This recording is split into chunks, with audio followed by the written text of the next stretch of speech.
Good evening, everybody. Welcome along to this edition of SportsView on learmedia.tv. Good evening, Joe Waters, and welcome. Good evening, Pat. Thank you. And all the way from Seattle by way of magic Wi-Fi. There's been interference with Wi-Fi because of the thunderstorms. We know about that. We've been reading about it. So don't worry if we go black, the screen goes black, we'll still be alive. Anyway, just keep worrying about us. Some people might worry about us. Yeah. Don't forget to press the red button on the right hand side to subscribe to our channel, and you'll find us on all social platforms.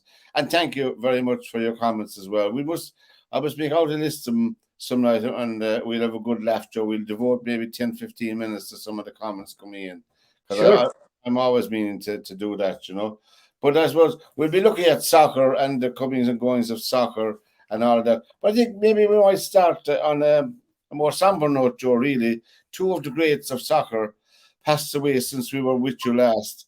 One of them, of course, was Gordon McQueen, and the other was John Hollins. For all you experts in soccer, these were real soccer players, weren't they, Joe? You played against both of them, Joe, didn't you?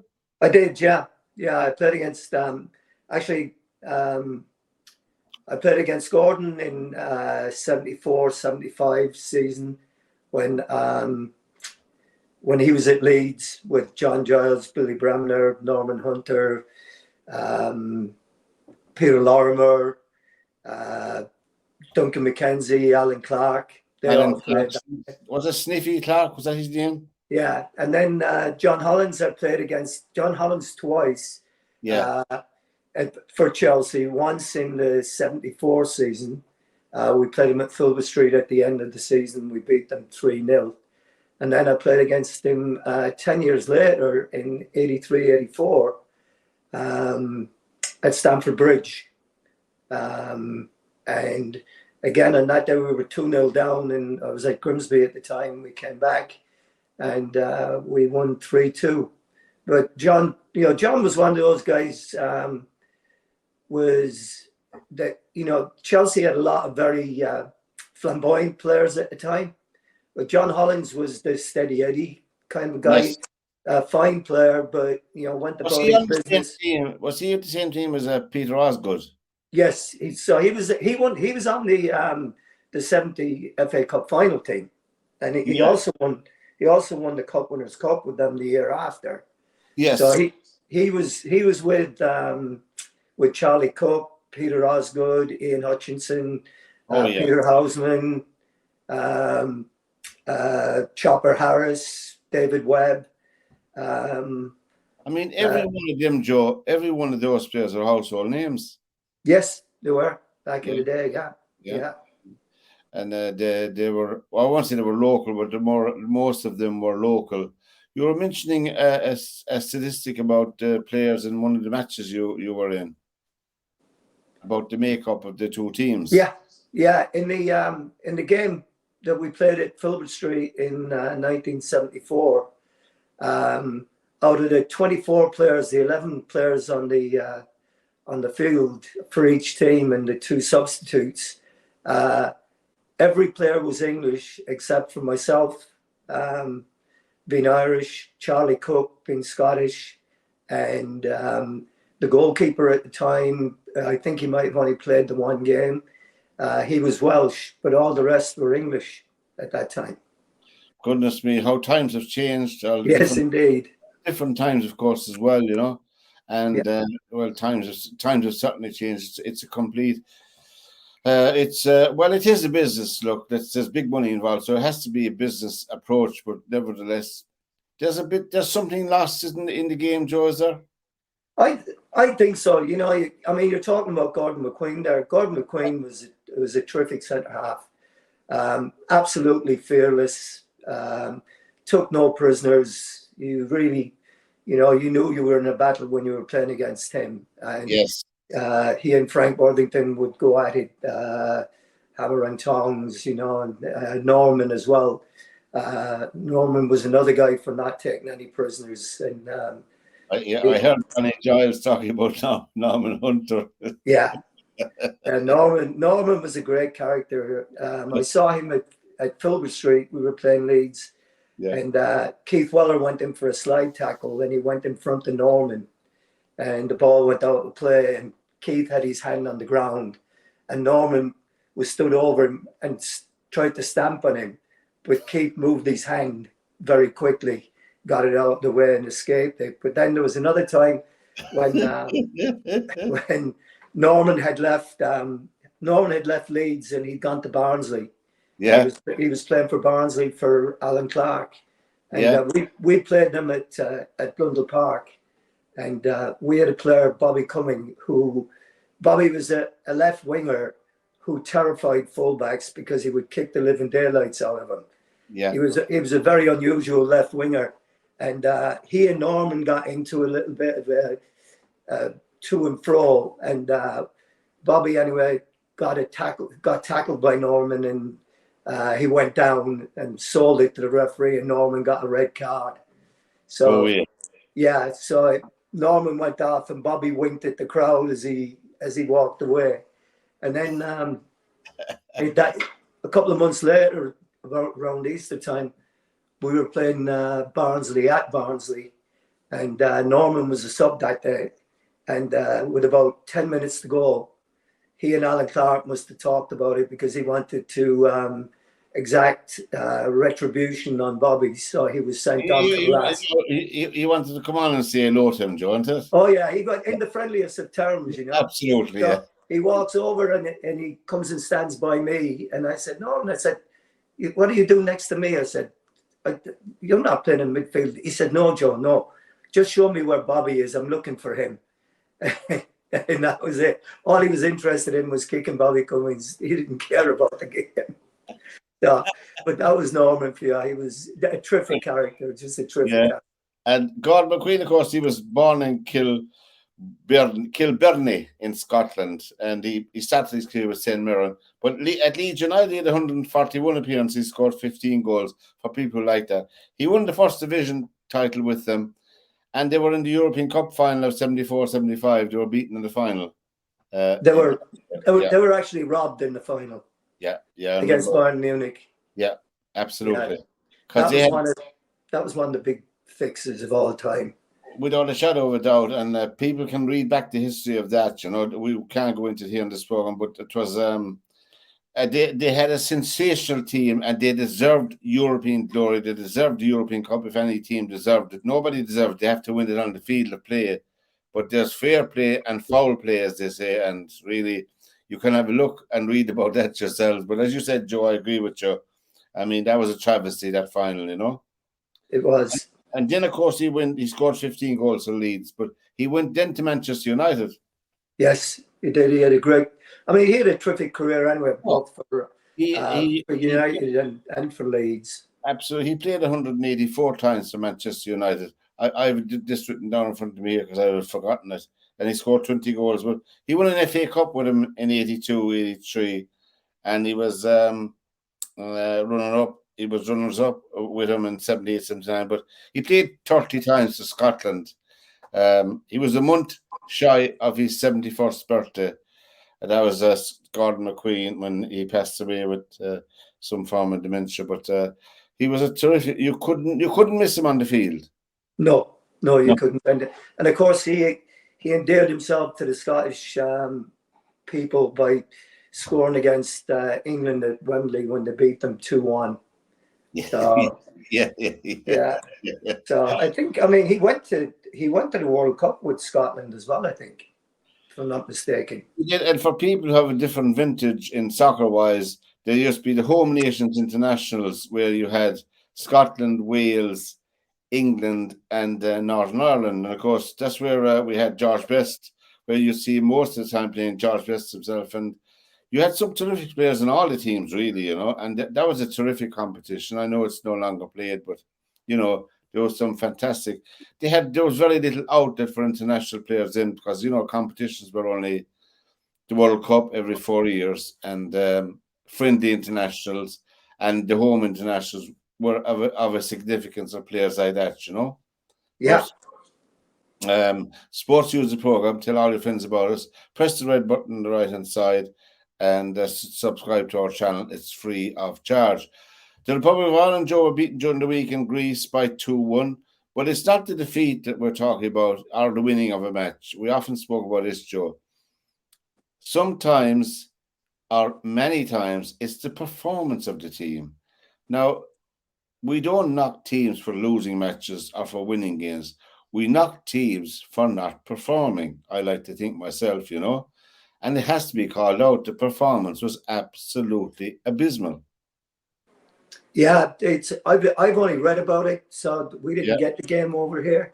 Yes. But I read about it, and I read about what Liam Brady said, and I respect what Liam has to say. He's a good friend of mine, and he says maybe this is the poorest Irish team that we've had in living memory. But Joe, you played, I'm sure, with poor teams, right? Yes. Everyone played with poor teams now and again. And I think the one thing most teams would have, they'd have a leader on the field, some guy who would come down and shout, cop yourself on, stay, whatever you're supposed to be doing, Ireland doesn't have anybody on the field with passion, Yeah, that is one of the things that, you could say what you like about Irish teams throughout time, but the one thing that you could very rarely have a go at them about was their effort.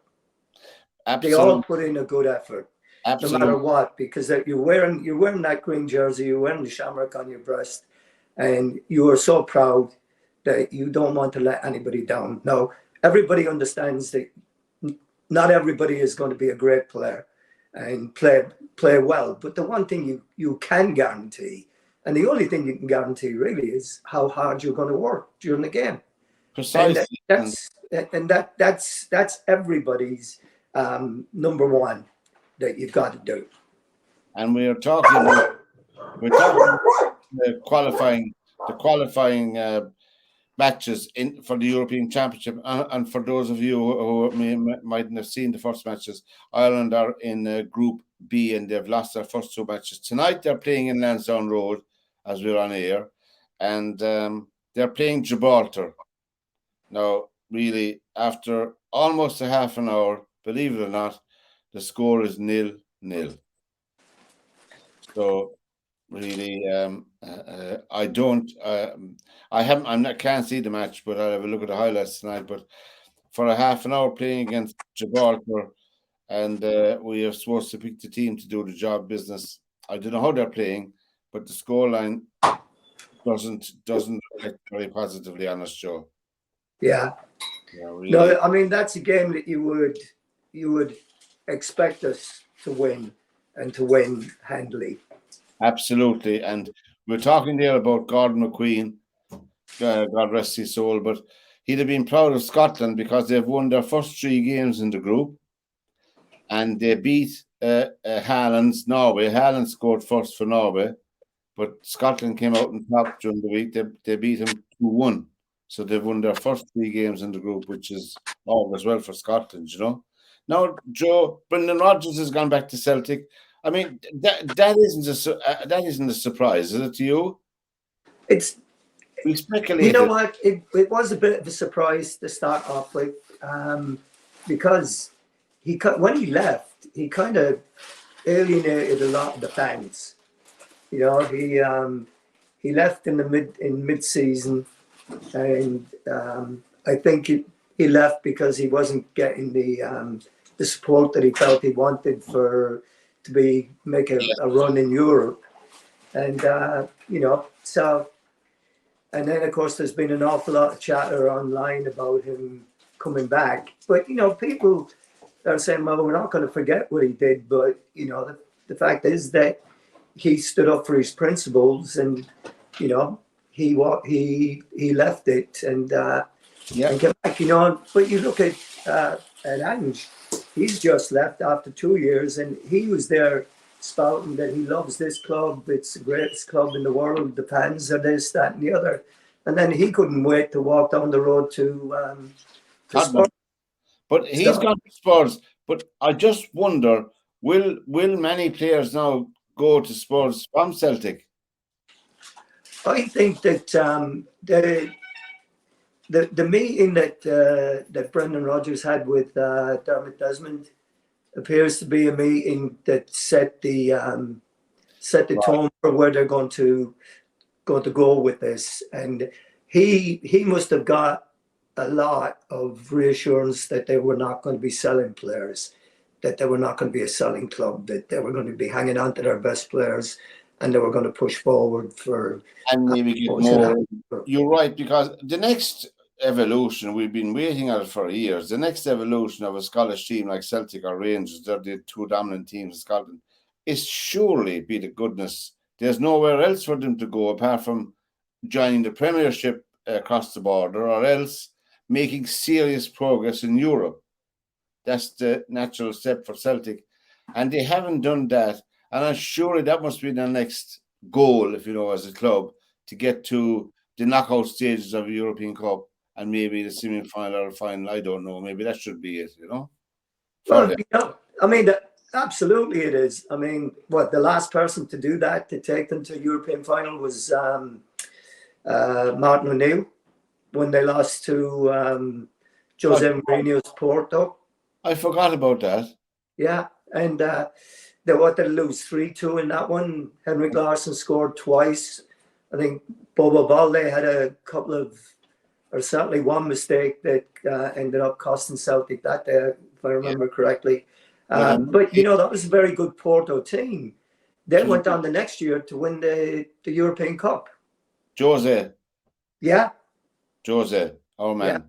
Yeah, obviously that Celtic team were a very excellent team that time as well, you know. Oh yeah, I mean when you've got a guy like Henrik Larsson playing, and I don't know if Paul Lambert was a part of that team when they played, but I know that Martin had a terrific group of guys there. Yeah. That were really did well, and they I mean to get to a European final is a huge achievement. Absolutely, and of course we had the other competition that was running in Europe over the week was the Nations League semi-finals and final, and of course Spain beat Croatia in the Nations League final, and Italy won the third and fourth playoff. Now people might scoff at competitions like that, but those competitions are very important because it determines your seedings for the next European and the next World Cup groupings, you know. Mm-hmm. All very important, and results even now with Ireland, Republic of Ireland, every goal you score, even though you might lose the game, there's a points allocated that'll affect your seedings, you know. So there are ways of bringing yourself up. Like as I said, Scotland have won their first 3 games. I'm not saying they're going to win the group, but this augurs well for Scotland's seeding. And you know, we were very close. We were above Scotland one time in the seedings. We certainly won't be now anyway, you know. But that's Spain winning that. I felt sorry for Croatia and particularly Luka Modric. I was hoping they'd win a trophy, you know. Yeah. Because I think this is probably his last year. He haven't said it, but you know, he's Cristiano. He's been probably one of the finest playmakers in the last 10 years. Oh yeah, he has. I mean, he's been absolutely fantastic. He's had a great career, and he's had a great run with Croatia. Yeah. You know, to make it to lose in the final, you know, of a World Cup for a country that size is absolutely fantastic. I mean, it's a great achievement to get there.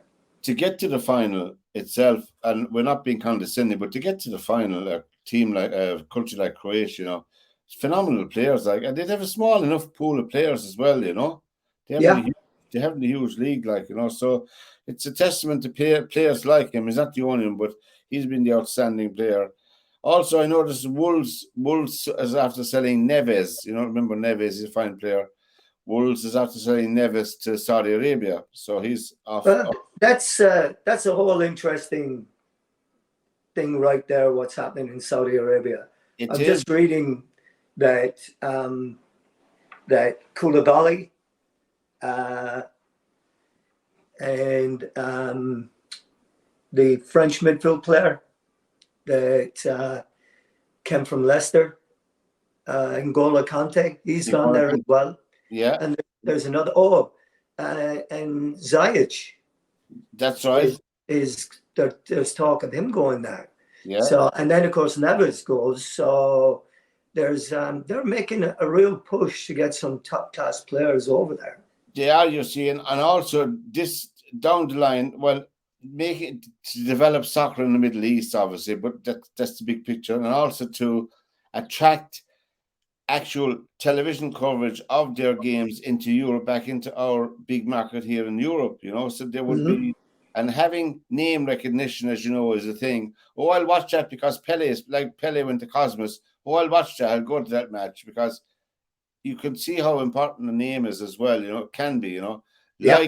Like Beckham's team in Miami. Into Miami.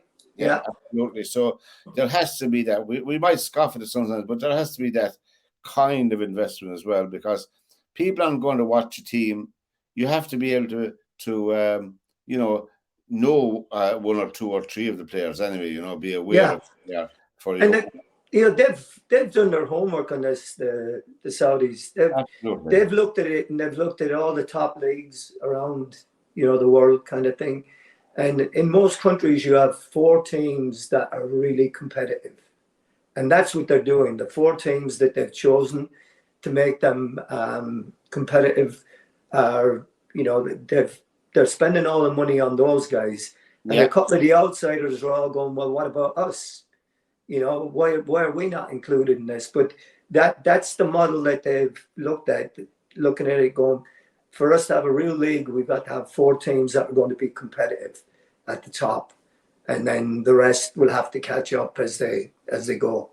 Yeah, I think that's and of course they don't have a shortage of money anyway, as we know. Now, I was reading across some of the sports podcasts and stuff this morning, over my cereal bowl, trying to catch up in the news over the weekend. that Harry, it looks like, I'm not saying it is definitively now, don't take my word. Reading between the lines, looks like Kane is going to go to Man United. That's the big speculation now. I read this morning in one of them that United are pulling out of the Harry Kane deal.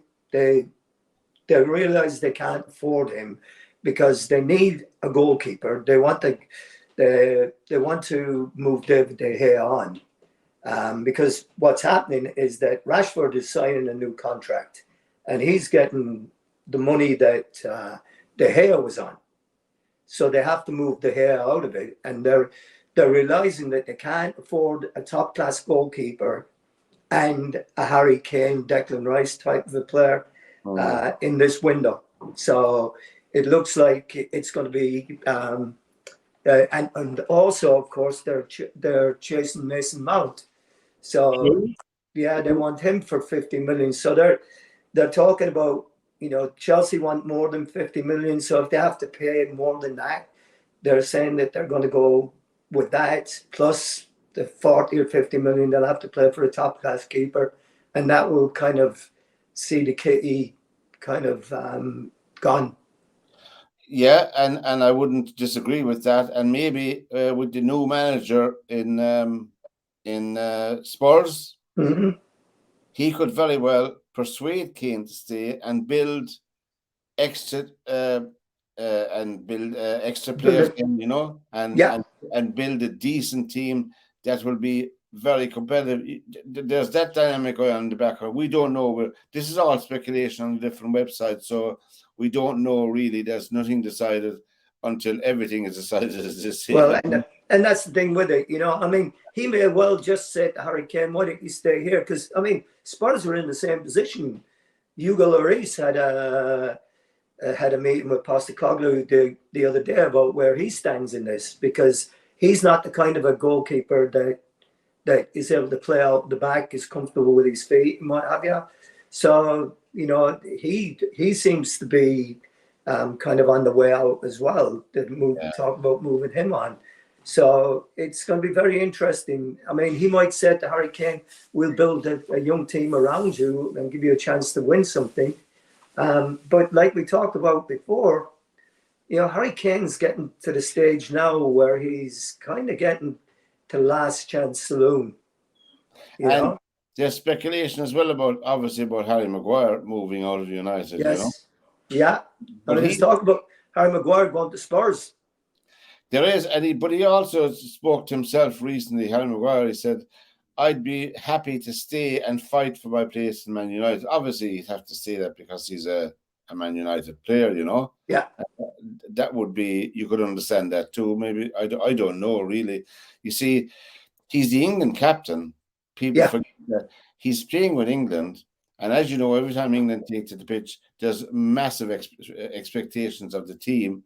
And, with some of the talent they have, some of those expectations are, well justified, But they're playing, I think they're playing tonight as well. They're playing North Macedonia tonight. But the thing about Maguire, he will need regular football. I don't care who he's with. He needs regular football. We both know that, Joe, And I think I think it's probably put to him as well, He has to be playing. I mean, he cannot go on to be playing top level international football, not playing regularly for his club team. Especially with what England have got now, with the depth of talent that England have got. I mean, this is a time for them to win something. They're playing in the whatchamacallit tonight in the European qualifying group against North Macedonia, who are no mean team, Yeah. And both Kane and Saka have just scored. They're 2-0 up, Kane and Saka have scored. Pickford isn't goal, so people like this. Walker, Stones, Maguire, and Shaw, and then Alexander-Arnold, Rice, Henderson, and Saka, and up front Kane and Rashford. That's a formidable team. It is. It is when you think of what they've got behind them. Absolutely. On the bench, you got the likes of Phil Foden, you got the likes of Mason Mount, guys like that. They have a ton of guys that are well capable. One of the criticisms made at England, and I think they get too much criticism at times now, in fairness. I think they really do from the press. And but they have a lot. I know this is a stupid thing to say, but I believe they have an awful lot of similar players. Yeah, they do. And you could look at them and you could say, they're all kind of much of a muchness. Because realistically, if you were to look at Harry Kane, you take him out of the equation, and they really don't have another centre forward. Marcus Rashford is not a real centre forward. I don't think so, no. He's happier playing on the outside. Yeah. He's been asked to play centre forward at times, and he's done well, but he's not an out-and-out centre forward. No. And that's the only position that they really don't have anybody. They've got the likes of Saka, but they've got guys that can, take that place, like Grealish, Mason Mount, guys like that can play all those positions. But have they a player like, I know he was exceptional, Luka Modric, a playmaker? Have they a player like Pirlo for Italy, who was a huge creative force in the middle of the field? Yes, he was. Yeah. I don't really see them having something like that.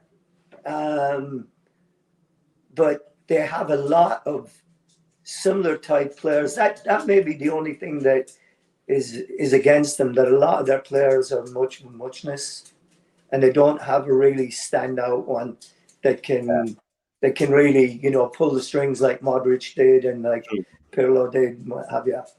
Yeah. Now, SportsView is the program. Tell all your friends about us. Press the red button on the right-hand side to subscribe to our channel.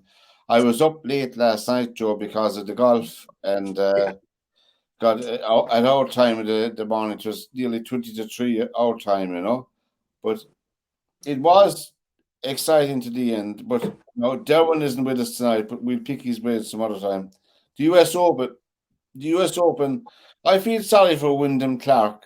He won the US Open 10 under, 64, 67, 69, and 70. But all the headlines were taken by Rory McIlroy this morning in all the papers. Yes. And which is very, very unfair to Wyndham Clark. He played 4 solid. To me, my opinion on it is it was a very poor US Open, played on a very poor course, in my opinion. That's my opinion on the golf for what it's worth.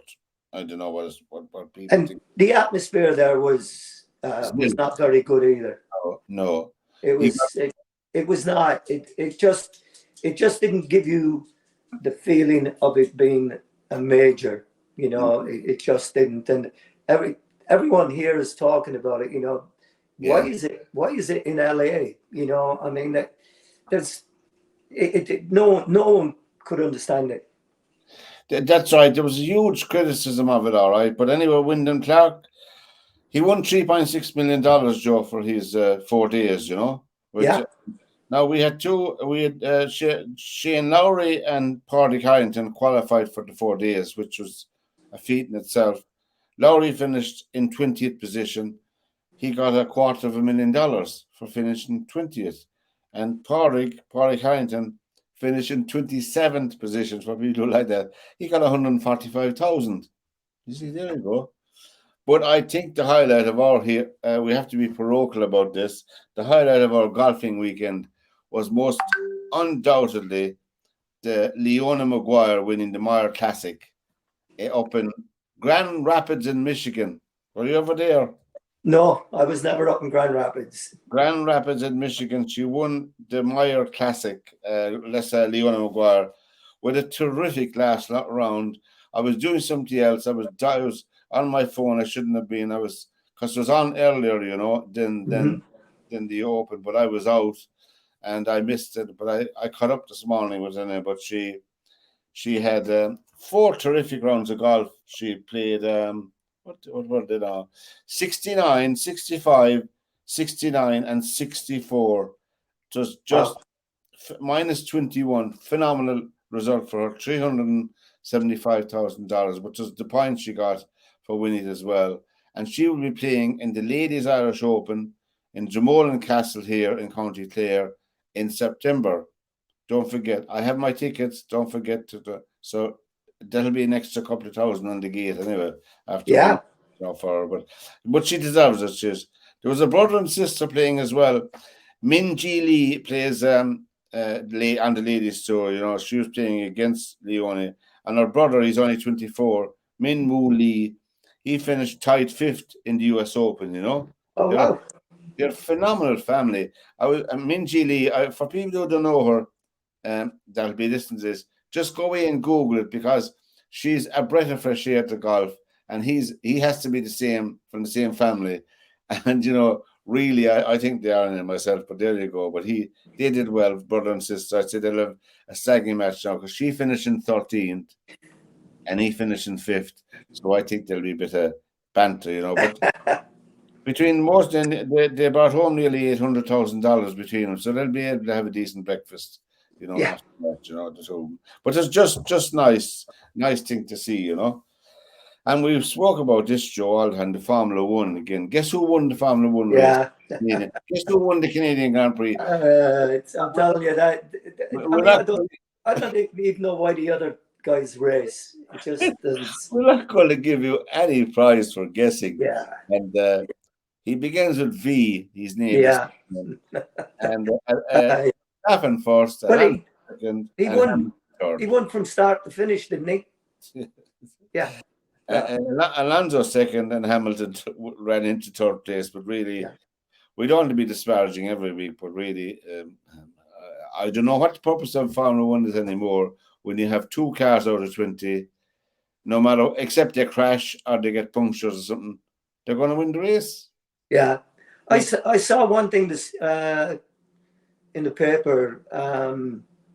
The chief engineer, I think, from Ferrari, has gone to Mercedes. Yeah. So there might be some shaking in the background there that they're trying to make things happen and what have you. But I mean, to make it, they'll still get people watching it, because it is a spectacle. It is. Anybody that's ever been to a race would realize just the whole atmosphere of the whole thing, being around the pits and all that stuff is great. We had one here in Tacoma a number of years ago, down around the Tacoma Dome where we played, and Yeah. it was a great spectacle. We were able to get into the pits and what have you. So it's still a great event. It's a fantastic occasion. I agree with the atmosphere, the colour, the razzmatazz, the cars are just phenomenal Yeah. to see them. I agree with you in that respect, but the competition we're talking about is, I don't know. I mean, I don't know how much they're paying the cars to be in 18th, 19th, and 20th position, you know, Yeah. how much of a salary they're on. But I wouldn't mind driving car number 20. So there'd be nothing expected of you, you know. Yeah. Do Yeah. you know what I mean? Just drive around for a couple of miles. How many laps is it? 50 or 60 laps, is it? Yeah. Yeah. Something like that. Why wouldn't you like? You have no Yeah. hope of winning. I really, we don't want to be too negative, but anyway, that was Max Verstappen, and there's no doubt about it that he's going to win to be champion of the Formula One champion. They're only a third of the way through the season, I think, or something like that, you know. In GA, just briefly, Cork footballers, I have to mention them, they won against Mayo against all the odds yesterday. I actually must confess I was watching it, and then Mayo scored a goal to go 111 to 8 points up. That's 6 points in football is a huge margin. I said, oh God, I said, because I was going to go to it, but I didn't bother in the end. I hadn't that much confidence in the team. So I went over to watch something else. I was flicking through the channels. When I came back, Cork were after getting a goal and 2 points. They were only 1 point behind, and they got a goal and 6 points without reply from Oh Mayo, wow. and they won by 3 points. And I'm still reading to see was it true. There you go. And they went to the quarterfinal down, which is fantastic news for us. Anyway, that was and Kerry won and Dublin won, so it looks like they might be the two teams. But getting back to soccer, Joe. Bournemouth sacked their manager, so there's another job going that's in Bournemouth as well. You know. Well, from what I read this morning, anyway, they already have a guy in place. He's a Spanish guy, I think. Yeah. And yeah, they were talking about him maybe being named sometime today as manager. Yeah. So, No. but that in itself just shocks me. You know, how a guy can do a job like Gary O'Neill did there, and then to be not even given an opportunity next time.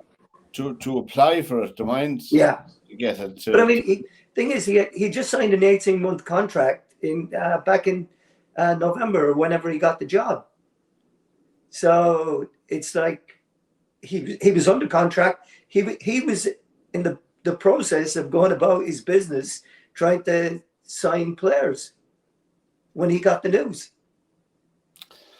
I don't know, but just before we move on back to soccer, just for people to see Leona Maguire with her trophy, that's the Meyer Classic, which is one of the big competitions. In 2 weeks' time is the first ladies' major golf tournament in the States. So Leona will all be rooting for you. You know, she's a twin. She have a twin.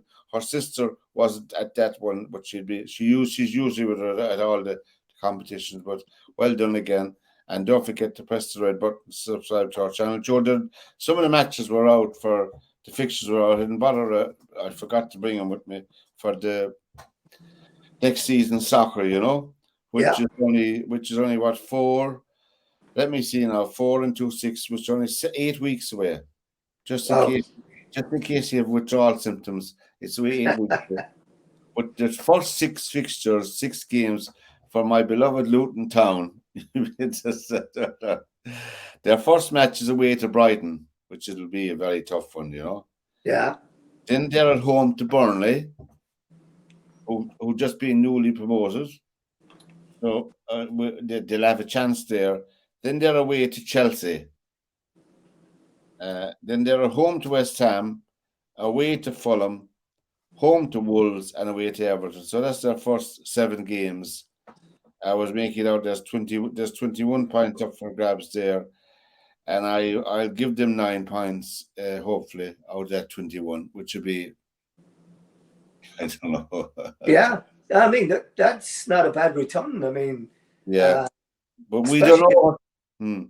especially if they're able to, be playing their games at home. If they're able to get the stand done, the Exactly. time done. They might have to give away their. I was reading about. They might have to give away their first two home games. But it seems to be on schedule. But as I said, it's only 8 weeks, 8 or 9 Yeah. weeks for well 10 in their case because their first match is away, so they're not too bad.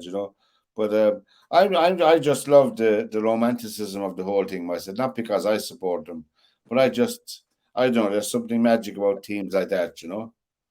Well, I mean, to be honest, I think the championship is probably the the best league in Britain England. for football. More for competition. I think that there are so many teams there that can be competitive in that division. That it just makes it a great watch.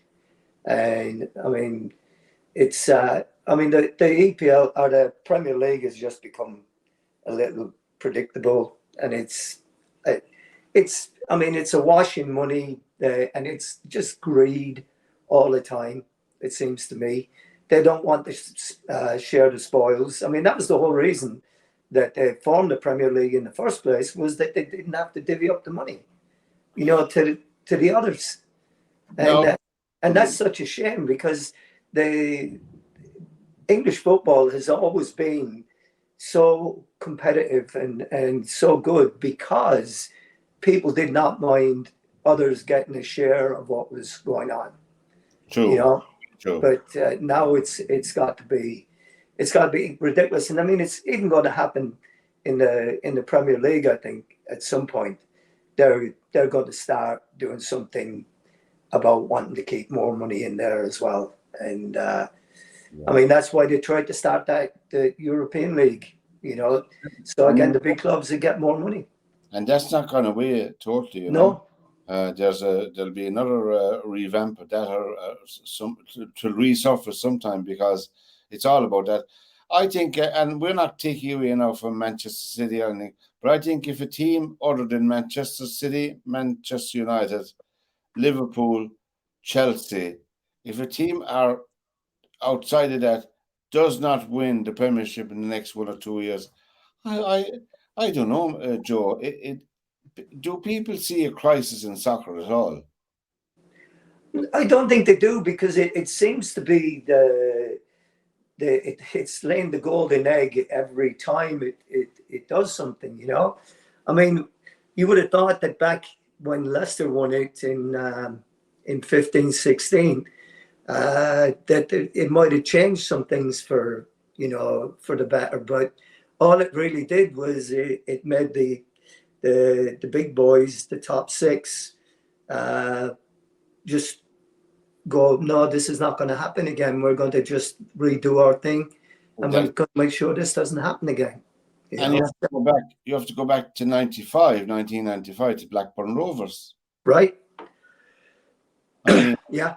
really, I don't people not now. There's a huge shake up in Sky with presenting that I Tyler. saw that.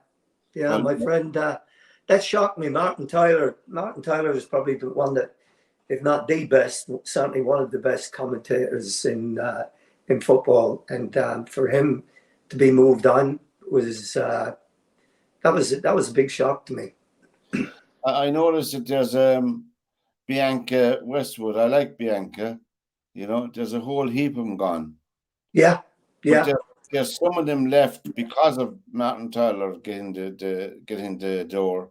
There's hmm 7 or 8 more gone. They just left it completely. But I don't know. I mean, presenting is an art in itself. It's not everybody can go behind the microphone and you have to listen to them for 2 hours nearly. It's yes, it's an art in itself. yes, it Obviously, is. you might have 1 or 2 people, but you're the main person there. It's like any commentating on anything like that. Tyler was, by and large, I found him good enough, myself, Tyler, that is. It was like your man for horse racing for years, Peter O'Sullivan. Do you remember Peter Yes, O'Sullivan? yeah, People turned into horse racing to listen to Peter O'Sullivan. Yeah. You know? Well, Michael O'Hare. I mean, Yeah. how many people like Michael O'Hare? I mean, people loved listening to him. You know, But, Philip Green when he yeah. did soccer for the League of Ireland. I mean, Oh, gee, every Sunday I'd sit and listen to him giving the blow by blow. Philip Green had a fantastic turn of phase, an absolute fantastic turn of phase, Philip Green. Yeah. And then of course Jimmy McGee was brilliant. McGee. And you had you had Fred Cogley as well. Yeah, Fred Cogley for rugby. Yeah. These were people who were really, really interested and did their homework on all the players that were playing. I'm talking about rugby. Your man, I don't remember him. He announced his retirement from international rugby. Justin Tipperick for Wales. Justin Tipperick for Wales. He just announced that he won 93 caps for Wales, and he went on 3 Lions tours. Which is for a number 7. I mean, that's tough going, like, Yes, it is. Going down there. He won the Six Nations in 2012, 2013, 2019, 20, and 21. So he had a stellar career with Wales. They're a bit down now, but he was a shining light. His grandfather was Croatian. I was reading about him today. But it wouldn't be a hotbed of rugby, Croatia, but nevertheless, there's developments going there. He might throw in his lot with him. The Rugby World Cup will be coming up, but what was I going to say? So we were just discussing about the Premiership this time. Every year is a challenge in soccer, no matter what country you're in. But I think myself that this year, I think, could be a red letter day in the Premiership of Britain. First of all, Joe, this is my own personal opinion, not the view of their media or anything. VAR should be got rid of out of soccer. I wouldn't disagree with that. I mean, it's been more controversial than it's been successful, in my opinion. Yeah. And I still think we're better off, letting referees do it and make their mistakes, whatever they're going to be, because, like I've said before, referees are the same as players. Everybody makes mistakes, and that's part of the game. Yeah. But to have it highlighted and to have it shown, time and time again, that nobody else has that happen to them. No. So and the idea that you rule out a goal because your toenail was further than you, Joe, is absolutely it borders on the I interrupt myself. Rashford has scored for England, so we have Kane, Saka, and Rashford 3-0 now to England in the European qualifying group here on Monday, the 19th of June, 2023, and it's half time in the Irish match. And 0-0 between the Republic of Ireland and Gibraltar. But in our group, it's 0-0 at halftime between Greece and France, in France. So there you go. Now, didn't we play Gibraltar a few years ago when Mick McCarthy came back? We played at home and won by 2 fluky goals. Yeah. Yeah. I thought it. So I mean, they appeared to be a tougher nut to crack than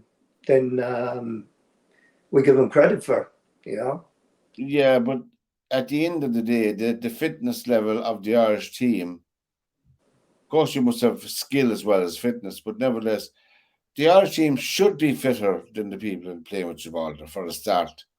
That surely over 90 minutes has to count for something, Oh, I mean, to be honest, I mean, all our players are full-time professionals. They are. No, not all of them are playing their trade in the Premier League. No. But certainly, you would expect guys that are playing at a high level, a championship level, or at League 2 level that are playing against pretty good competition. You would expect them to go out and take care of a game like that. Pretty handily. But they're playing at home, Joe. They're playing at home for a start.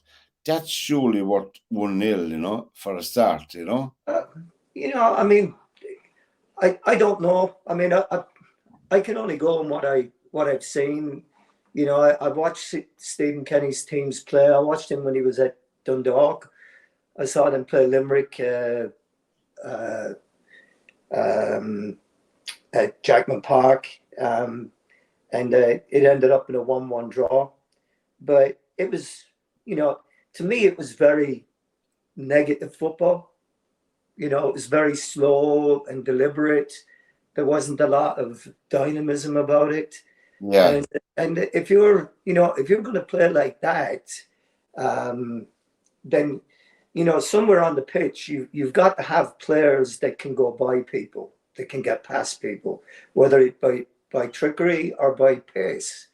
And you've got to have guys that can pass the ball through the lines to do that. And I don't know if we have those quality players. As you said, all our players are full-time professionals. That's the first thing to be said on the pitch tonight.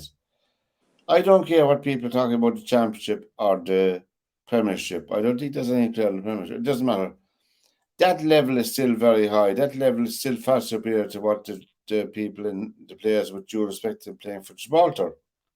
Yeah. And I think that there's a more serious issue with the Irish team. It's not all on Stephen Kenny's shoulder. I agree there, Joe. There's a whole plethora of people around the management. There's the assistant manager, there's the coach, there's the fitness fella, there's the strength and conditioning people. There's the whole thing that you have to have pulling together. And I don't know, have we got that? I don't know. I'm only speculating. I don't know these people at home myself, but to have a 0-0 at half time here against Gibraltar in Lansdowne Road with a particularly full house, I think it's shocking to me anyway. Hopefully they'll turn it around in the second half. We'll be gone off here. Mm-hmm. I'll be a bit grayer next Monday if they don't But I mean, I'll have to blame someone for it. But no, on a serious note, I think that I think we are in trouble, all right. And I think that there are attendances in the League of Ireland here in Ireland are gone way up, gone through the roof in many respects. The attendance at League of Ireland. And that has a positive effect on soccer in Ireland domestically. And I think that there's a standard has increased, I think myself, somewhat. I think Damien Duff is managing Shelbourne at the moment. And Shelbourne had an awful season last season. But Damien Duff is now competing with the best teams in the Premier Division in Ireland. Shelbourne is, I'm saying. They're well organised. They have a very good group behind them in the club, and they seem to know what they're doing. I'm only picking out them as an example. I'm not saying they're the best team. They have a few bob behind them as well, which helps. But, I think Damien Duff is proving his mettle on the pitch. I think he is. And, people should, I think they're showing, they don't show many of the games, but I think next season they have a lot more games on our own television here, coverage on League of Ireland. League of Ireland have their own thing. You can subscribe to League of Ireland TV for €5 a match, So if you're interested in watching Damien Duff Shelbourne, you can subscribe €5 and watch that match on LOI.TV, League of Ireland TV, which might be good for people. It might be good for some managers to look at the standard as well. Even junior soccer, Joe, in Ireland is of a pretty high standard, and always was, Well, yeah, junior soccer has always been good. There've been a lot of guys that wouldn't even think about playing the League of Ireland because they like junior soccer so much. Some of them went and played junior, and then found out that that they like playing junior soccer better than the League of Ireland. And it. As John said, when you talk about the Munster Senior League, Pike Rovers in the 50s went and played the Senior League, and I think the first year that the Munster Senior League, a couple of years that they went into it, they won it, and they won the Munster Senior Cup, and they even actually played in the I think in the third round of the FA Cup, if I'm not mistaken. So so junior football has always been of a very high standard in Ireland. I know last season 6 or 7 players from the League of Ireland regraded down to junior, 3 or 4 junior clubs here in Limerick. I know that myself. I know who they were, and as you said, there's a good standard. But anyway, it's all speculation. Luton Town is our tip to win the Premiership, to break the stranglehold of the money men, Joe. They'll break the There you go. They'll break their hearts in Kenilworth Road. We hope. Whatever about the score, we don't know that, you know. But we've it's a 0-0 on between Ireland and Gibraltar. We wish Ireland well. We hope they can turn it around, Joe. And hopefully so. Yeah. From Joe Waters over there in Seattle, and from myself, lads. Until we meet again, Lekun of Day. Good night and good luck, Joe, and take care. Good night, Pat. Thanks very much.